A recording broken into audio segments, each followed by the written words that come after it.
Hi friends, എല്ലാവർക്കും എൻ്റെ ചാനലിലേക്ക് സ്വാഗതം. ഞാൻ ഒരു മടക്ക് ദോശയാണ് ഉണ്ടാക്കാൻ പോകുന്നത്. അപ്പോൾ അതെങ്ങനെയാണെന്ന് നോക്കാം. അതിനുവേണ്ടി ഞാൻ ഗോതമ്പ് കഴുകി വൃത്തിയായിട്ട് പൊടിച്ചെടുത്തതാണ് വീട്ടിൽ തന്നെ. അപ്പോൾ നമുക്ക് കുറച്ച് ഇടഞ്ഞെടുക്കാം.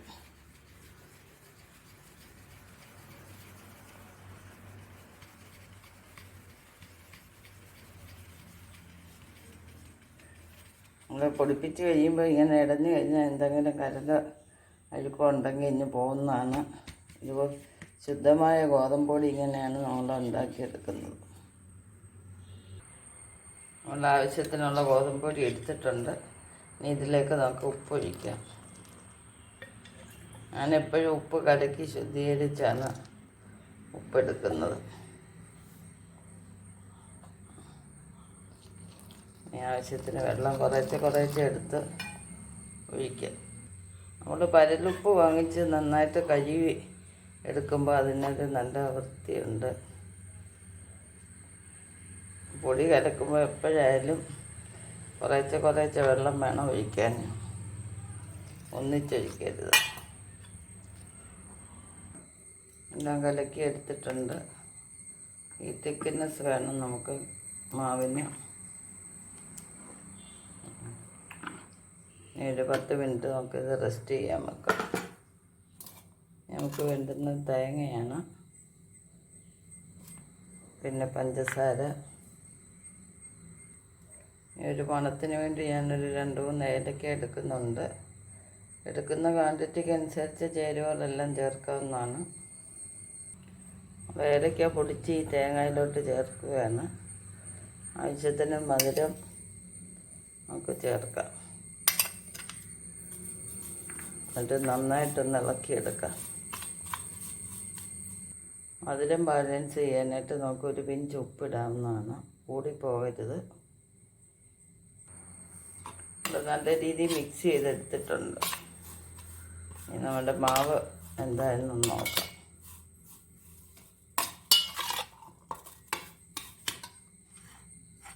ഇപ്പം 10 മിനിറ്റ് കഴിഞ്ഞു. മാവെല്ലാം ഒന്ന് മയമായിട്ടുണ്ട്. ഇനി നമുക്ക് ചുട്ടെടുക്കാം. കല്ല് ചൂടായിട്ടുണ്ട്. നമുക്ക് ഇതിൽ നല്ലെണ്ണയാണ് തൂക്കുന്നത്. എപ്പോഴും നമ്മൾ നല്ലെണ്ണ യൂസ് ചെയ്യുക.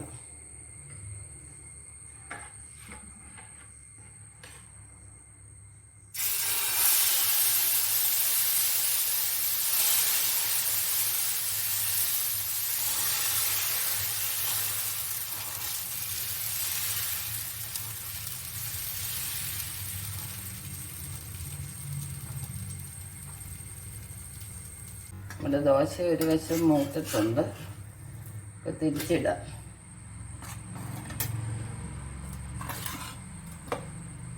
ഇതിലേക്ക് നമ്മൾ ഫില്ലിങ് വെക്കുകയാണ്.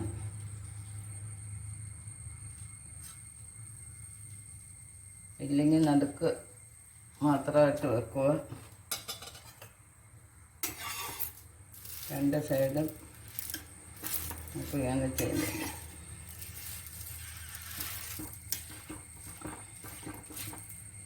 ഇങ്ങനെ ചെറുതായിട്ട് മൂക്കട്ടെ.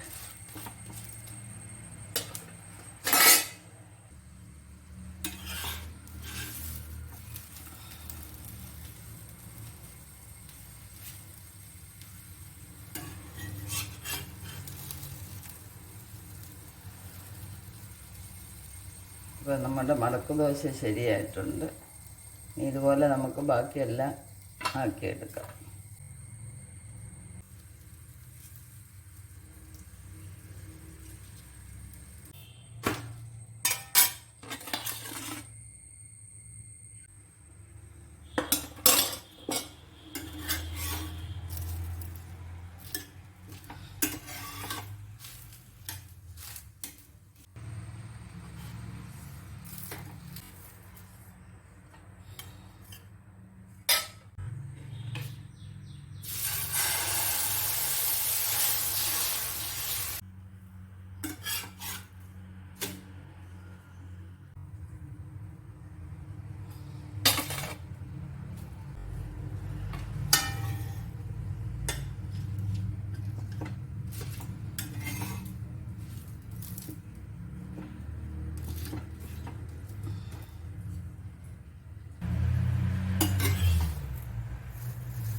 അപ്പോൾ എല്ലാവർക്കും ഈ മടക്ക് ദോശ ഇഷ്ടപ്പെട്ടെന്ന് വിചാരിക്കുന്നു.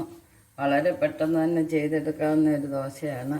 കുട്ടികൾ മുതിർന്നവരും ഒരുപോലെ ഇഷ്ടപ്പെടുകയാണ് ചെയ്യും.